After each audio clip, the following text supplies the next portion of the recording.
Hello, everybody. Today we learn something about the basics of translation. It is about word meaning and style, the linguistic transposition, and the process of translation. And this is the second period and second class of the basics of translation. We learned something more about the word meaning. First of all, we should know something about the denotation and connotation. There are two kinds of meaning, ranging from denotation and connotation. So, what is the denotation? Denotation means that we can refer to the concept of meaning. Denotation also is the core meaning of a word.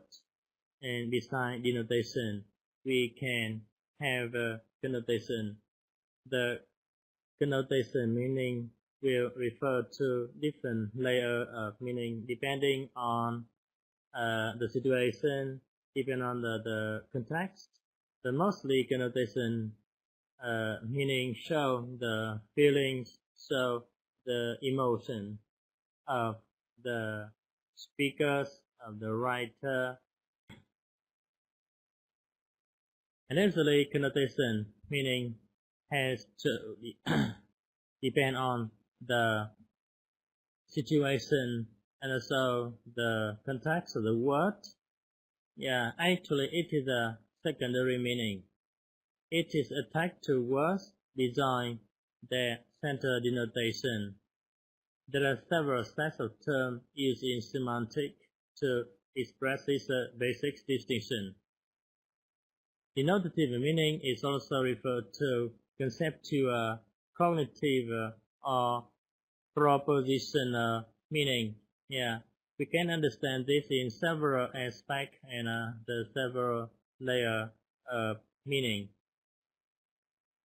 But the sense is the same. Okay, I repeat that denotative meaning can be understood in another way. Conceptual, cognitive, propositional meaning. In this case, denotation is objective and it is accepted by the speech community in terms of its reference to the concept in the outside world. By contrast, denotation is subjective by the language user and can be influenced by many factors. A simple example is a holiday. Denotation in this word can be defined clearly, at least in dictionary. However, the connotation of this word can be defined clearly, at least in dictionary. To another, holiday can be associated with the travel, seaside, beach, camp, relaxation. Therefore, the associative meaning, reflective meaning, or collocative meaning, or affective meaning. Another word we can say this is the social, it conveys the social meaning. And now we move on to the next slide. The next concept we should learn, that is the polysemy and homonymy. Polysemy refers to the qualities of goods, says words which have several related meaning. There are so many different kinds of meaning of the words. For example, my head hurts, and his name had the list. In this way, come first. And where we heading? And the heads of the car, the turning. We have a different way of using in different situations, and also we have a different meaning. That's why those words can be called polysemy. Actually, polysemantic words are used in different situations, different sentences. In the situation. And now we move on to the concept of synonym and antonym. Synonyms are different words with identical or very similar meaning, and antonyms are words with opposite or nearly opposite meaning. For example, automobile and car are synonyms, and short and tall are antonyms. Synonyms and antonyms are any part of speech, as long as both members of the pair are the same part of speech. For example, we may have the noun student, pupil, or for the preposition we may have the synonym on, upon. And for adjective we have dead, alive, and for the verb we may have add, subtract. As for synonym, note that the synonyms are defined with respect to certain senses of words. In other words, two or more words may be synonyms in one situation, but in others they may not. For example, he expired means that the same as he died, but my passport has expired cannot be replaced by my passport has died. Translators should rely on the context to select the right word. In case of doubt about which word to be used, they could consult the dictionary of synonym, antonym, or any thesaurus for help.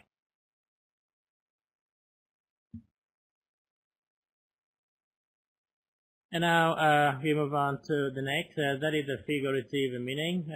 Figurative meaning actually, it is based on the mixes of the figure of speech.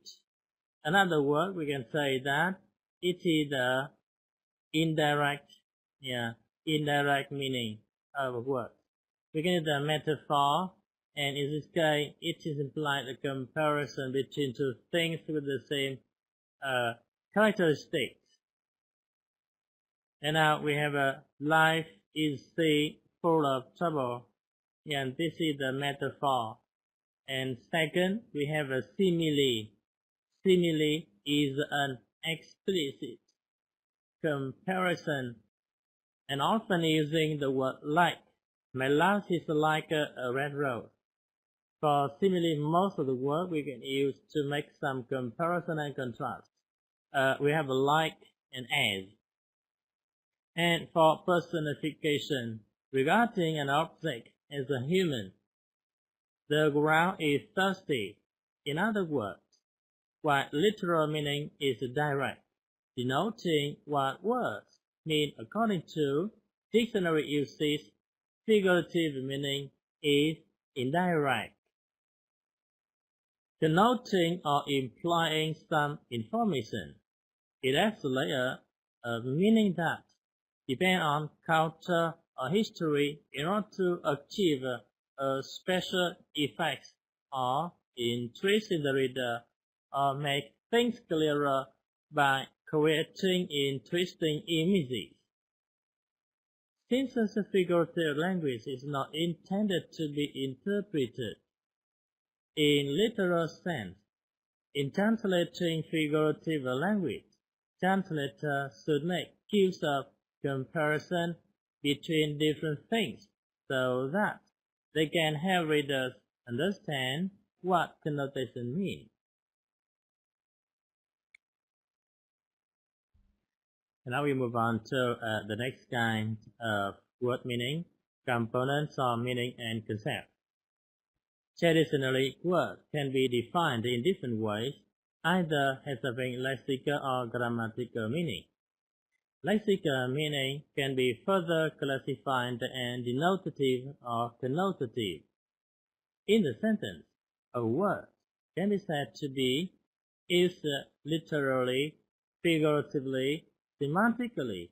The meaning of the word includes a number of meaning components classified as things, event, attribute, or relation, which are combined into a lexical item. However, many components are packaged differently so in one language from another.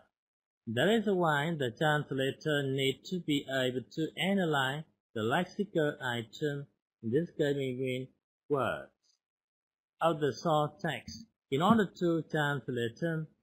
It means being able to unpack words. In order to show the meaning that is represented by the lexical form, dictionaries unpack the meaning of words. That is why a good translator will use all the dictionary and lexicon available in the study of the source language text.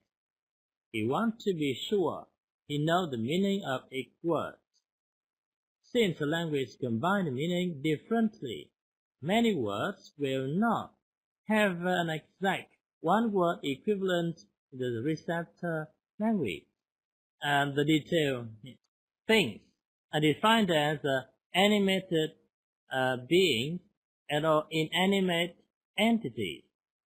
Events include all the actions, processes, and experiences. Attribute could include or attribute of quality, and quantity to describe the things, event.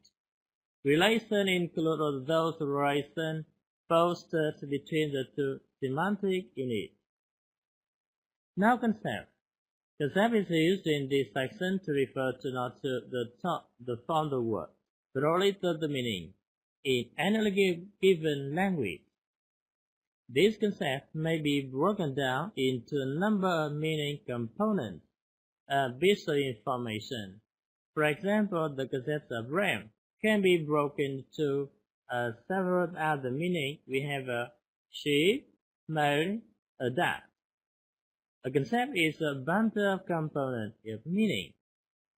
The first step of the analysis of words to determine whether the word is referring primarily to a thing concept, event concept, attribute concept, or a relation concept.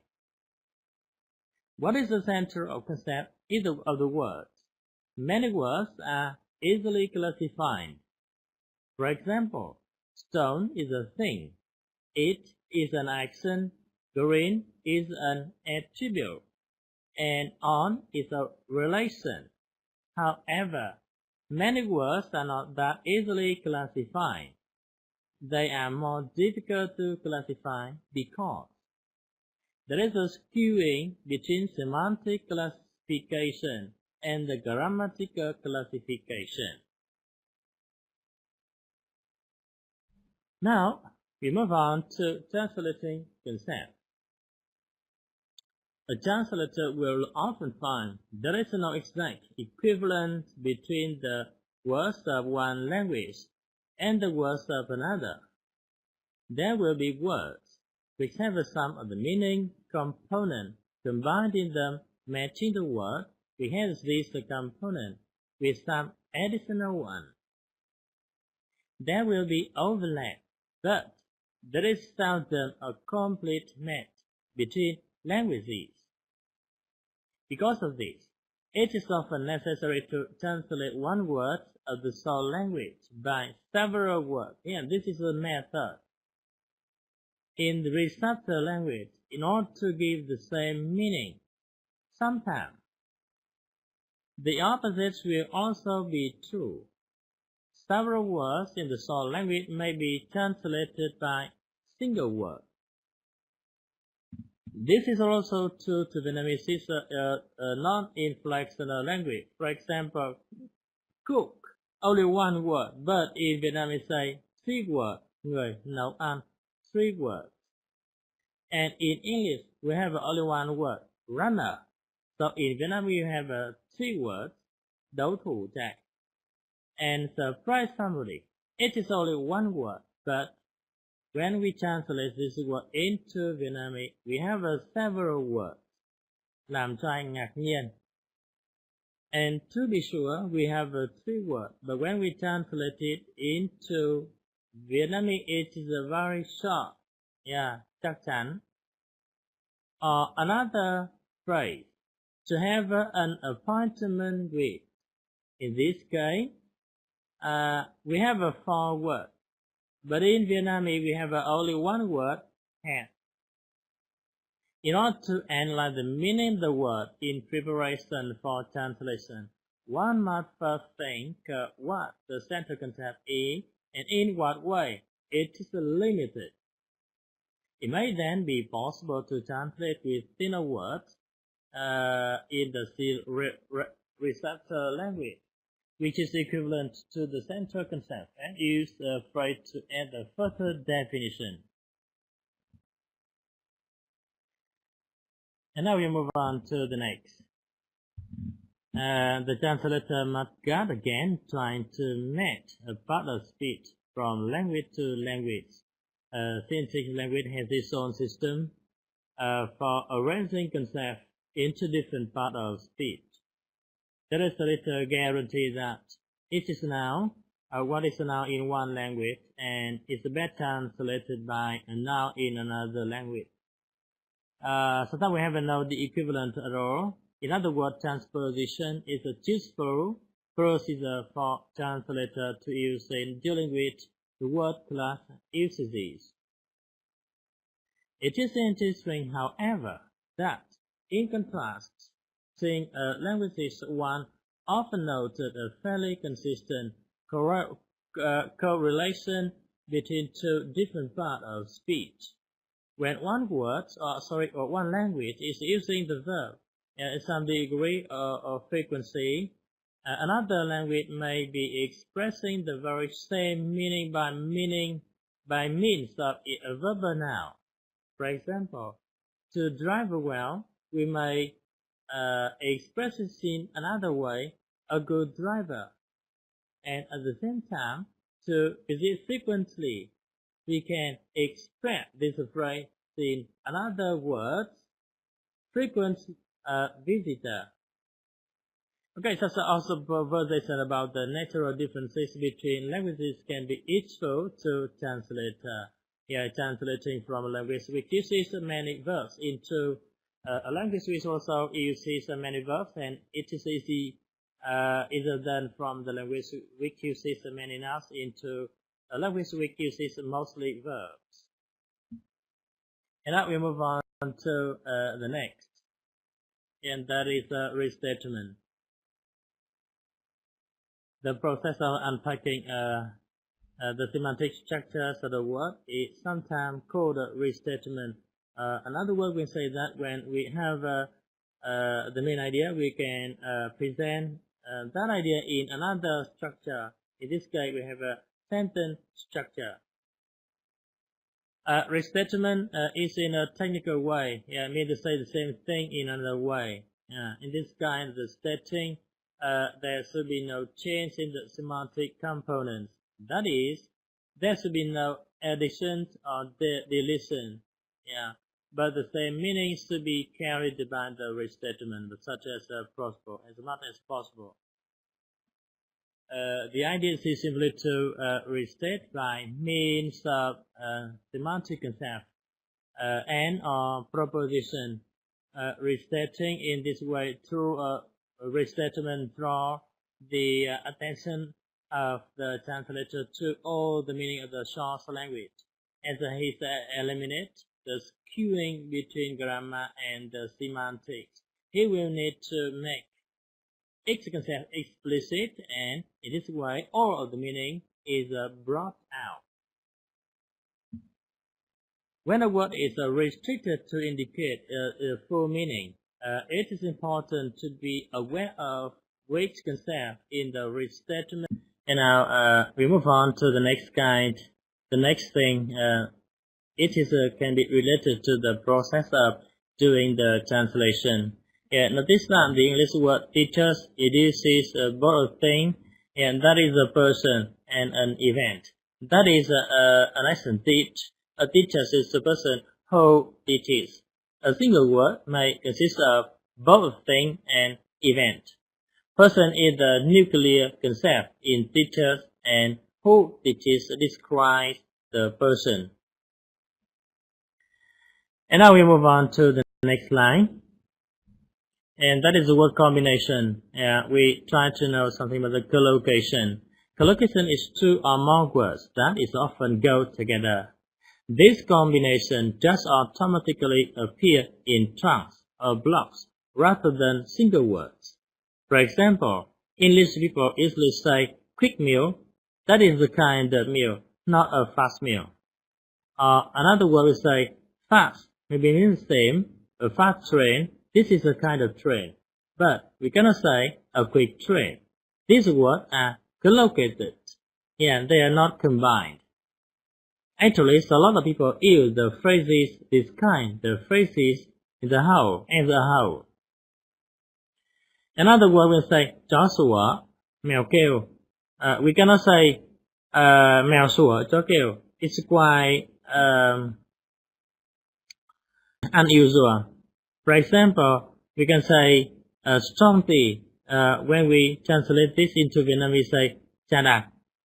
Ta không thể dịch là trà khỏe được. So trà đặc, it is used for strong tea. And also weak tea, trà loãng. We say weak tea. Yeah. So this is the word that is called collocation. Yeah.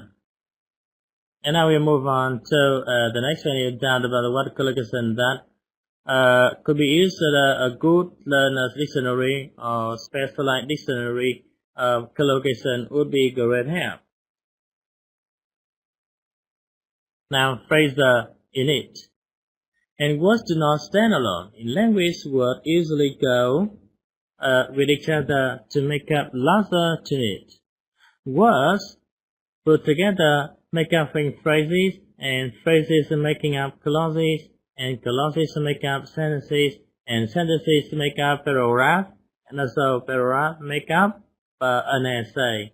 Okay, so we have several kinds of phrases here. Now I try to mention them. We can call this phrasal verb, phrasal preposition, phrasal conjunction, etc. We have some kind of phrasal unit.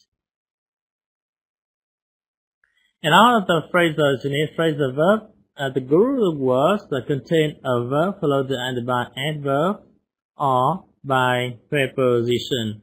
Okay, I repeat, phrasal verb can be followed by adverb or preposition. Now we have an example here.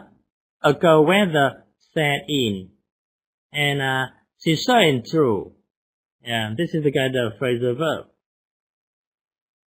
And so now sometimes we have both adverb and preposition. Yeah, like this in this example, Fame has a crab up on. Okay, almost by accident. As you can see now from the example, we have the adverb up, and so we have a preposition on. And now we move on to the next, idioms. Idioms is a group of words, and that has its own meaning, different from the meaning of each word is put together. Yeah, for example, under the weather, the command used to hand in means to submit, to keep in touch with, and to keep in communication with, and they have the same meaning. And also, idiom can be said to be changes of language. It can reflect the way of thinking or saying of a nation. For example, a hard life or a farmer's life, we can translate this into Vietnamese. Bán mặt cho đất, bán lưng cho trời. Cuộc đời một nắng hai sương. Yeah, this is the idiom. Death crisis. Cái cụm từ debt crisis thì chúng ta có thể được dịch ra là nợ như chúa trổm, nợ đầm đìa. Yeah, đây là chính là những cái idiom ta cần lưu ý. In short, when translating collocated words, for example, idiom, advertising slogan, your translator would reformulate the idea, provided to find the equivalent expressed in a completely different way in the target language. The process is creative and not easy, but the translator knows how to flexibly base himself on the context. cultural knowledge and dictionary, he can take the challenge. And now we move on to the next, and that is the current linguistic sometimes make a distinction between proper nouns and proper manner. Proper nouns are limited to single words, at least, and while proper nouns include the proper nouns as well as the noun phrases such as United Kingdom, North Carolina, and ThS about the common nouns kingdom, and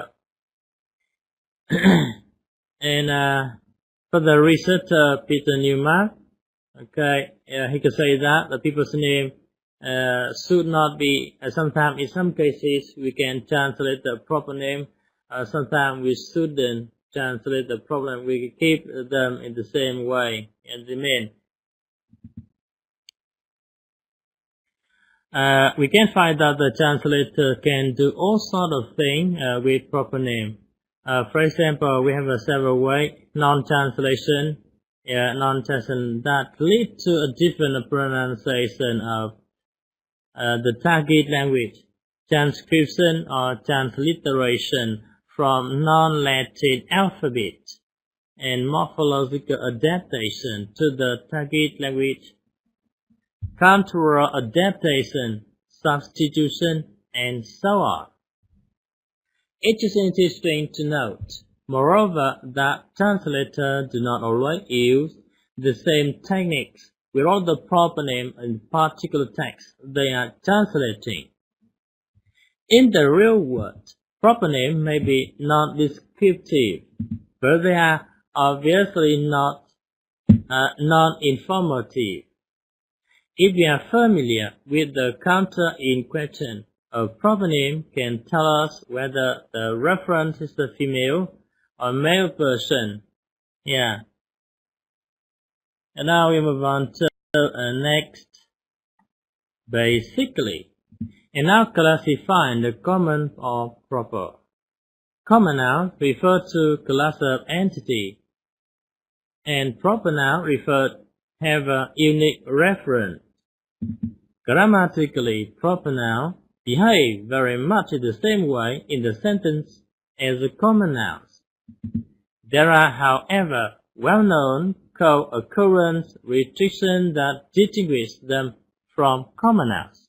The most important among them are: now, proper noun do not accept the demonstrative noun and determiner. One would not normally say, "Did John just bought a car?"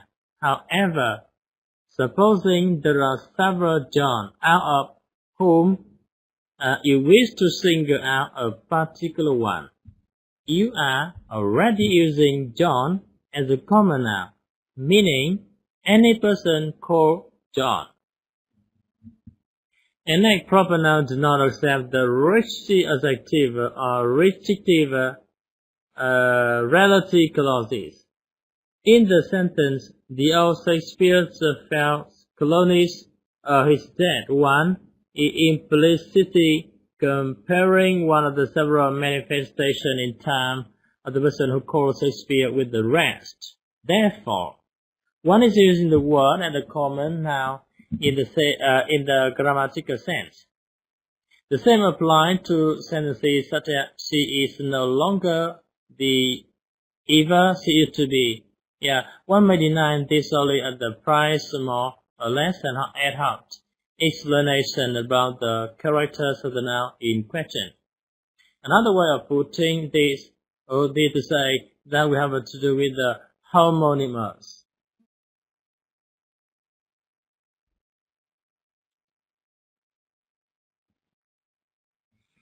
And now we have several ways to take the translation of proper noun.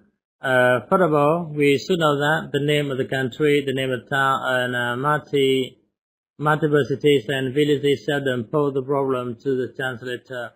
And sometimes we can leave it alone. We do not translate the name of the town or city.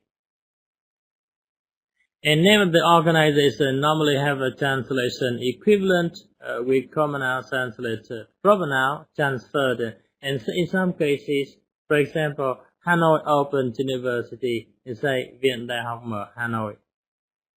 And the dynamic English translation of this of the metric system and the others will depend on the setting and the implied readership. And so, in translating newspaper and the periodical article into English, they are normally converted to the so-called imperial system.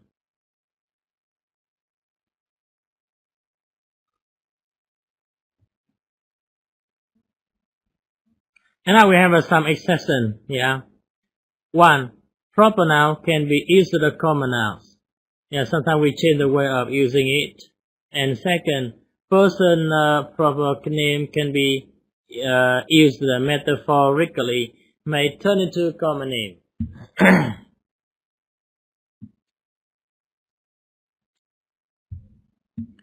The order of enemy person, families, and given name is the opposite of the most common Western order of the first name and last name. And the names of musician, opera, and ballet are sometimes retained in translation. And 4. The names of objects as a proper name consist of trademark, brands, and proprietaries. They are normally transferred and very often coupled with the classified if the name is not likely to be known to the target language readership. Very often we can remain the same. We don't have to translate Honda, nhân dân. To sum up, the proper name can be cheated in the number of ways in translation. Now, first we round up again. They can be imported and changed from the source language text. We retain the same. We don't have to translate this. And second, they can be modified to fit the phonological and graphonological system of the target language by means of we have several methods of doing translation here. We have a transliteration. This is a method of doing the translating. Each name seems to conform to the phonic and graphic rules of the target language. For example, Beijing. Beijing in the past say Peking. So Beijing can be translated as Barking. And Moscow can be translated into Moscow. And B, translation. This is a transcription. This is the name in transcribing the equivalent characters of the target language. In order to keep the readability of the words, here we have Canberra, we say change to Canberra. This is called transcription. And Myanmar is Myanmar. Note that transliteration is opposed to transcription, which specifically map the sound of the one language to the best of matching script of another language.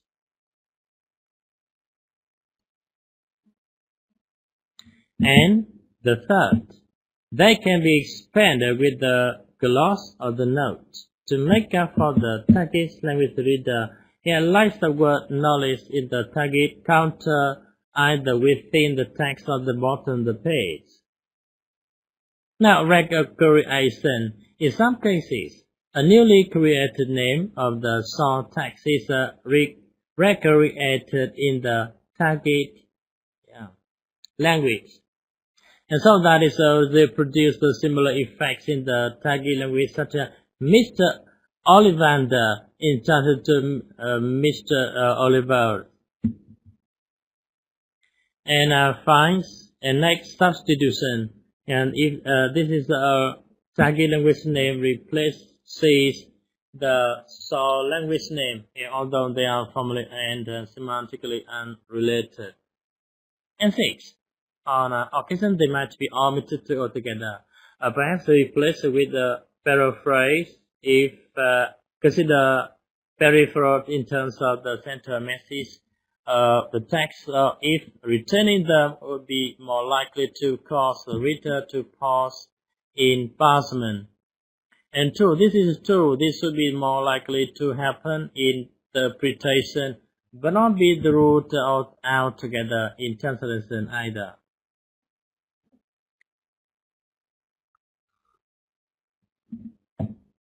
And now we move on to the next. We have a translation strategy. The first of all, we have transference. The source language word is brought into the target language text. This is the process of transferring a source language word is actually to a target language text. This is called loan word with similar sound of the source language word. It is called transcription. Or with the conversation of different alphabets. Transliteration. As an example of this strategy, the word pudding can be translated as a pudding, and pizza, as a pizza in Vietnamese. And the second thing is the cultural equivalent. This is an approximate translation where a source language cultural word can be translated by a target language cultural word. This strategy is not accurate, but can help the reader understand the basic concept the words express. In other words, this strategy are more pragmatic than semantic value.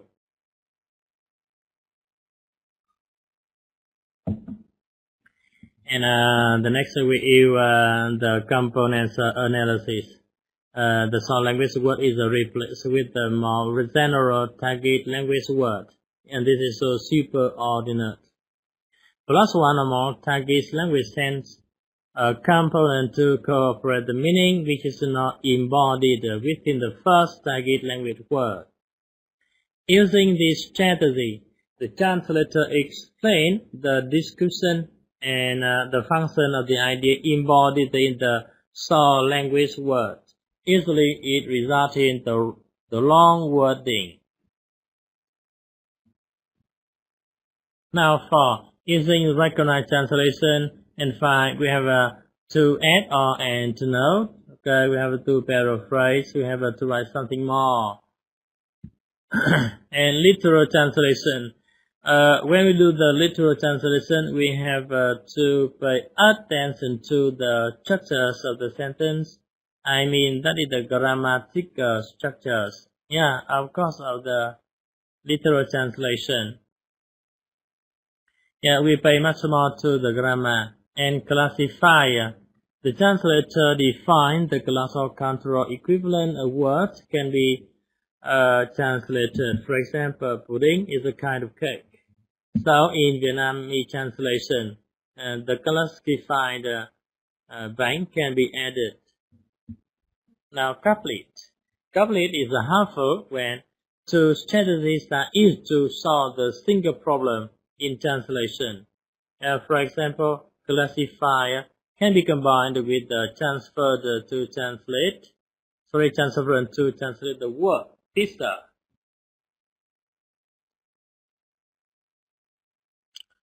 And also we move on to the sentence structure. So the next, in the written text, basic unit is the sentence. That is why there might be no exaggeration in saying that studying translation is just studying how to translate sentences. In some kind of meaning it is true, because sometimes we can use the method word for word in order to do the translation. But sometimes it is rather difficult for the newcomer, for the younger translator. And when we do the translating, in order to write the right structure, we have to pay attention to find out whether some of the elements like a subject, the verb, the object, and also the adverb. And now we have the list of the sentence element. We have a subject, verb, this is the SV, SVC, SVA, SVO, SVOC, SVOA, and also the final one we have two object, indirect and direct object.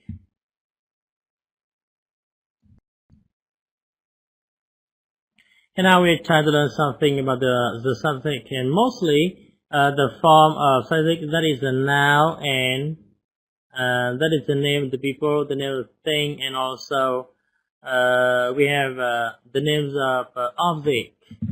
And so in some cases we can either the subject in the form of the pronoun, and not noun, is the form of the pronoun.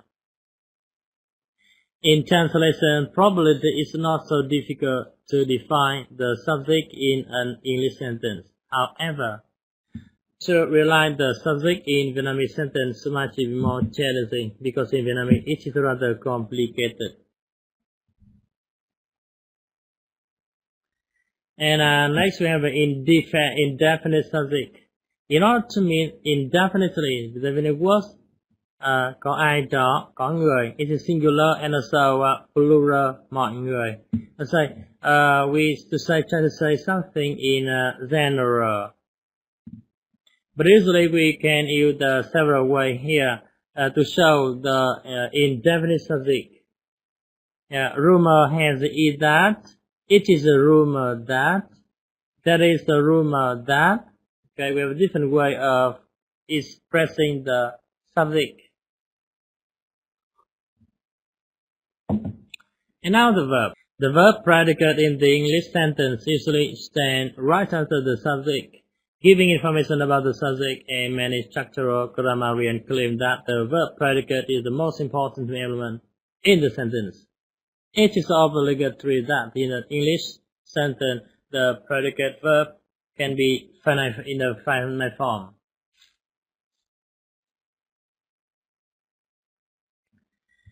And also next we try to say something in this in English Vietnamese translation. We have to pay attention to the kind of predicate verb. We have several ways to express the tenses here.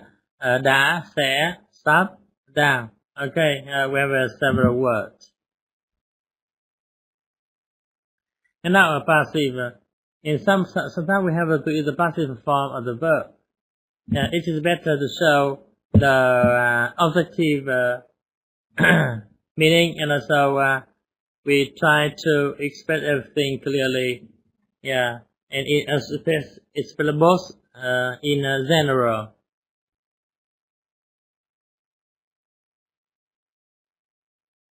And next, finite clause. Structurally, the clause look like the sentence in that it has subject, but it is smaller. We may combine different clauses in order to make the bigger sentence.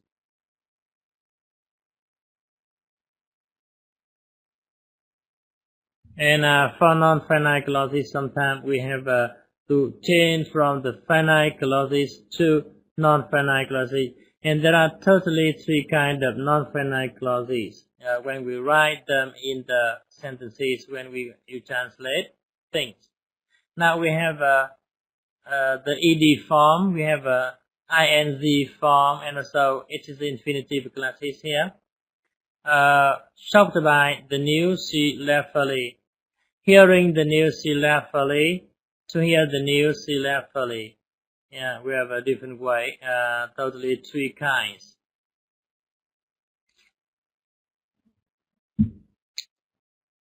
And next, verbless clause. Actually, we don't have the verb, we use the adjective or the adverb instead. The verbless clause is an elliptic clause, which has no verb. Each solution is to function as an adverbial or free subject component. If the verb be or sometimes a subject is to be added to the clause, then there will be two finite clauses in the sentence. And the next line. Sometimes we have to face the kind of phrase. It is really difficult to identify the phrase, so we think of the function of the phrase. For example, we know the adjective, we know something about the adverb, we know something about the noun, and so the verb. And for the verb phrase, the verb can be preceded by the auxiliary verb here. do, did, ever, or has, will, of course by the modal verb. So, in order to combine the verb, we have to think of the ordinary verb and also the modal verb. But sometimes it is rather difficult for you because we have to rely on the context or the situation in order to find out the right word to use.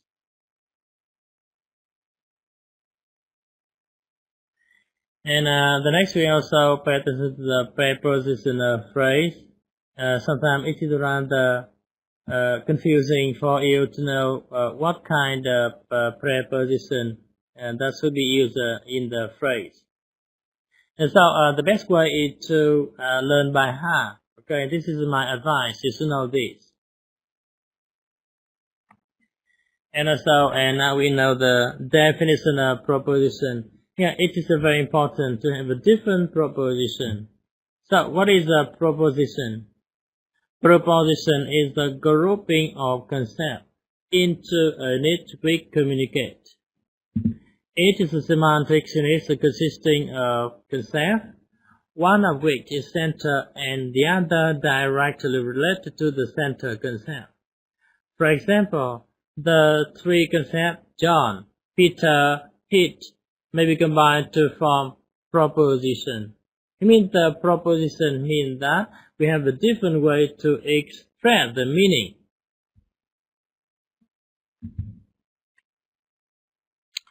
And now we have the analysis here. In this case, John, Peter, Heat. So we can visualize the situation here.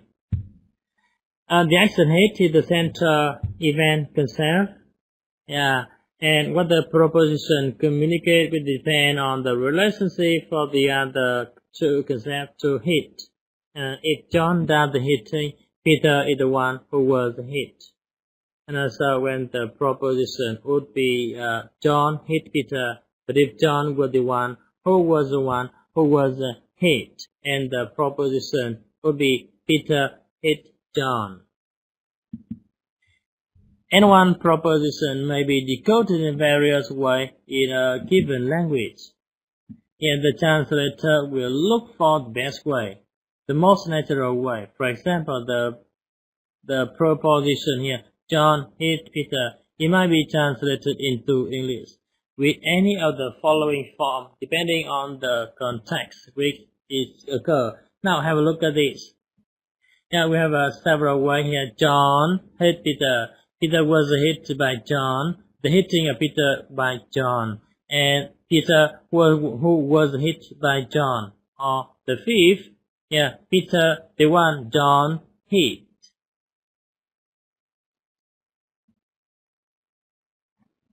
And now we move on to the next, identifying the event preposition. Identifying the event proposition begin by classifying the concept that is represented by the lexical item in the text. For example, the following sentence is the first analyzed by determining which words represent event concept. And however, the proposition cannot be expressed without including the participant. Notice that someone has been using the proposition to indicate the agent, and that is the one who did the action. Because text does not indicate who did the action, a generic term has been used in the proposition. It's that the text was available.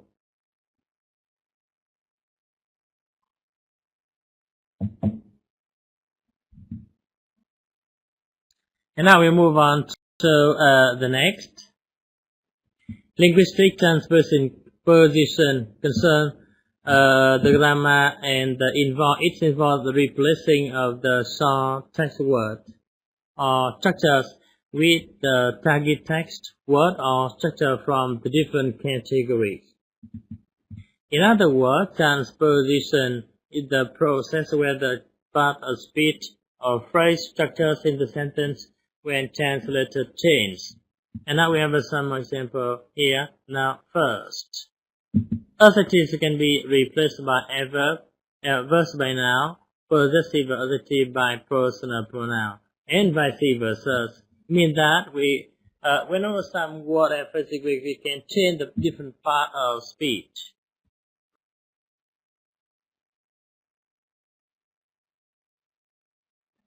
And now a phrase.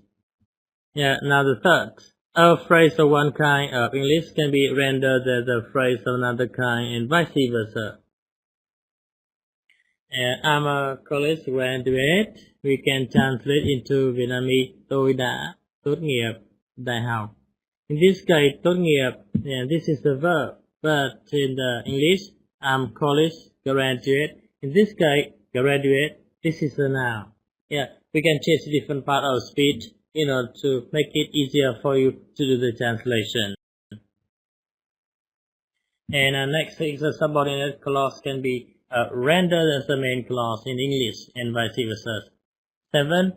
A non-defining clause can be rendered as a defining clause in English. 8. A sentence can be translated in a clause. And now there was a bank where there grew many kind of sweetly smelling, prettily colored flower under the roof, climbing roses when tiny, always kept some part of the night.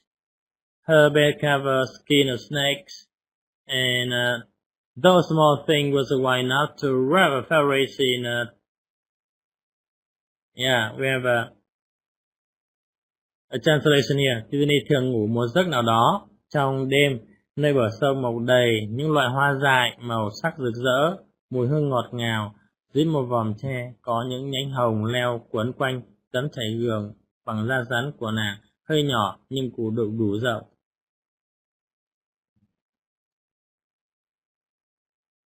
And now next, a compound sentence can be rendered as a simple sentence. We can combine them. And 10, a compound sentence in English can be rendered as a complex sentence. We change different form of the sentence here. And next, an interrogative sentence in English can be rendered as a request in order to into Vietnamese and vice versa. For example here, will you please write the gas squid while cooking the dinner?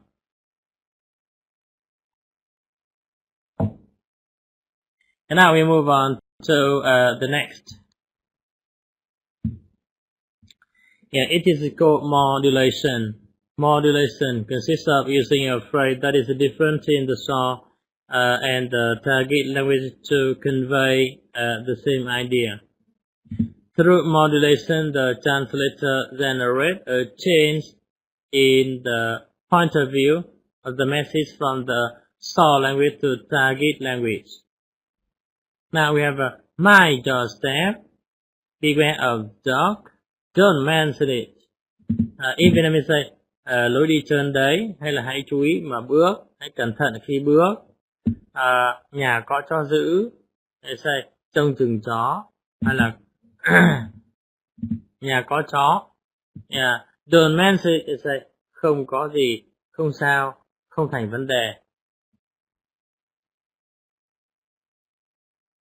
And now we have some style and register. It is regrettable that the differences between the style and register are not quite clear among the linguists. And so what is style? The style of the writing is rather important in doing the translation. But it is much more important. We have the register. When we think of the register or the topic, we have to think of different name, different verb, different adjective.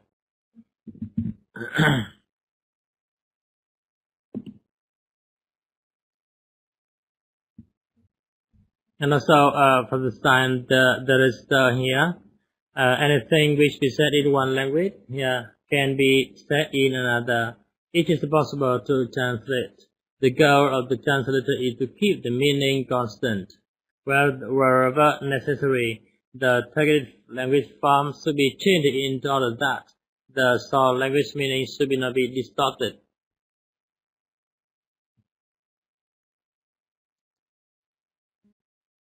Now we have we have to learn the process of translation. we have several steps in doing translation. You may follow the step or you may not. It depends on you. Now the first step of doing translation, approaching the text. In this we have to do the analysis. We have to read again and again and try to find out the real meaning and the background knowledge. You have to use the background knowledge in order to find out the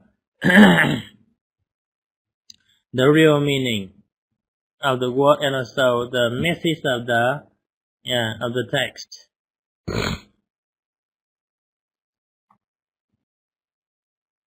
And in order to find out the real meaning and also the arrangement idea, I think that we have to pay attention to the way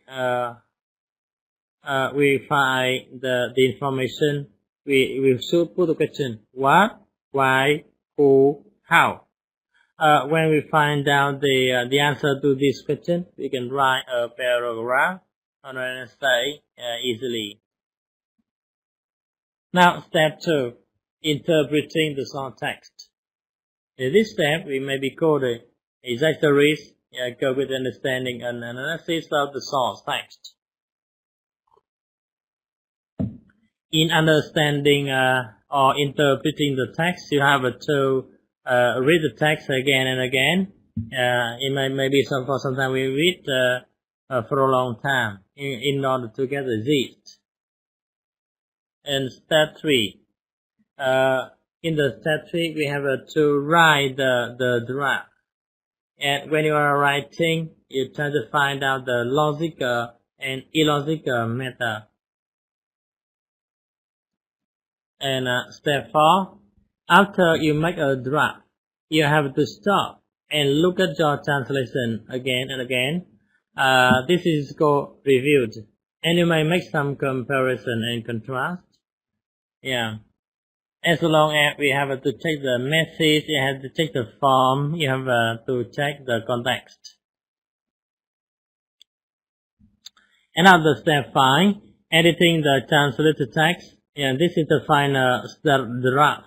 The state of editing the translated text, we can take in form of the careful last minute checking and correcting possible mistakes or the inaccuracies, implemented in most cases.